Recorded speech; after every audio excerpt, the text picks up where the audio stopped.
নোয়াপাড়া থানার কম্পাউন্ডে আগাছার জঙ্গলে বিস্ফোরণে কেঁপে উঠল গোটা এলাকা। আতঙ্কিত বাসিন্দারা। আমি হঠাৎ করে 10:10-এ আমি টিফিন করছিলাম, এখানে বসে আমাদের টিফিন করছিলাম, হঠাৎ করে বম বিস্ফোট হলো এখান থেকে। তাহলে বাচ্চারা ওখানে চিল্লাচিল্লি করলো, আর আমি বললাম কি হয়েছে, তো এরকম দেখলাম কি বম বিস্ফোট হয়েছে। সঙ্গে সঙ্গে গেলাম থানার মধ্যে, সব আশেপাশের যত ছেলে ছিল সব নিয়ে থানাতে গেলাম। তো বলছে কি ঠিক আছে, ওখানে স্কুটির টায়ার ফেটেছে, না বোঝার জন্য বলছে কি স্কুটির টায়ার ফেটেছে। হ্যাঁ, স্প্রিংটা পেলাম ওখান থেকে। ওই মোটামুটি 4-5টা আছে স্প্রিংটা। এবার বড় তাহলে কি চাইবো, আমাদের তো একটা থানার একটা কানুনি ব্যবস্থা থাকে, কোনো কানুনি ব্যবস্থা নেই এখানে। আমরা তো চাইছি কি এখানে 35-40 বছর থেকে এখানে থাকছি, কোনো এরকম ঘটনা হয়নি আজ থেকে। আগামী 29 এপ্রিল বঙ্গের দ্বিতীয় দফার নির্বাচন, তার 4 দিন আগে অর্থাৎ শনিবার সকালে বিস্ফোরণে কেঁপে ওঠে নোয়াপাড়া থানা চত্বর। বিস্ফোরণের জেরে মুহূর্তের মধ্যে গোটা এলাকা কালো ধোঁয়ায় ছেয়ে যায়। বিস্ফোরণের পর বেশ কয়েকটি বোমার স্প্রিন্টার ছিটকে থানার পিছনের দিকে বাড়ির ছাদে ও উঠোনে এসে পড়ে। ভোটের মুখে বোমা। গারুলিয়া পুরসভার 10 নম্বর ওয়ার্ডে থানা কম্পাউন্ডে বিস্ফোরণে আতঙ্কিত বাসিন্দারা। স্থানীয় বাসিন্দা তথা গৌরীশঙ্কর জুট মিলের কর্মী রাজেশ বাস্কর জানান, এদিন সকাল 10:30টা নাগাদ তার ছেলে ফোন করে জানায় বাড়ির পিছনে জঙ্গলে বিস্ফোরণ ঘটেছে। সেই সময় তিনি মিলে কর্মরত ছিলেন।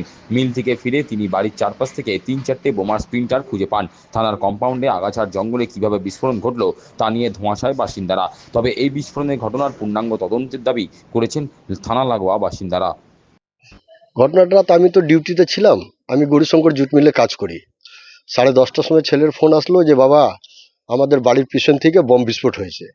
তা আমি জিজ্ঞাসা করলাম যে আমাদের মানে বাউন্ডারির ভেতরে হয়েছে না আমাদের বাউন্ডারির বাইরে হয়েছে। বলছে না, ঠিক আমাদের ঘরের পিছনে ঠিক বাসটা হয়েছে থানার জায়গা থেকে। তাই আমি বললাম তাহলে ঠিক আছে, থানায় গিয়ে তোমরা জানাও।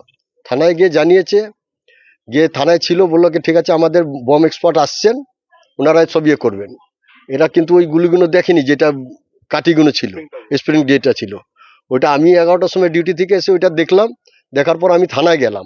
12টা অবধি দাঁড়িয়েছিলাম, অফিসাররা কোনো অ্যাকশন নেয়নি, কোনো কিছু এই করেননি। বলছেন বড়োবাবু ব্যস্ত আছেন, দাঁড়ান আপনি। 1 ঘন্টা দাঁড়িয়েছিলাম, দাঁড়িয়ে দাঁড়িয়ে চলে আসলাম। কি করবো, আবার আমাকে 2টোর সময় ডিউটি যেতে হবে। বড় ঘটনা ঘটতে পারে, সরকারি জায়গায় বোমা পড়ছে, একটা বাচ্চা রয়েছে তো কি বলবো? হ্যাঁ, এবার বাচ্চারা আছে, এবার কি বলবো আমরা বলুন। এবার ঘর আছে, যদি আমার ঘর পাঁচিল ভেঙে যেত, যদি কোনো অঘটন হয়ে যেত তখন কি হতো? খারাপ। হ্যাঁ, এটা তো খুব খারাপ না। আমরা তো আপনাদের থানা, আপনাদের তো আর বোঝা উচিত যে আমরা থানা একদম সাটিয়ে আছে আমাদের ঘর। যদি থানার পিছনে আমরা থেকে যদি আমরা নিজেকে সেফ যদি না পাই, তাহলে কোথায় থেকে লোকে সেফ পাবে বলুন? সেফ কোথায় থেকে পাবে?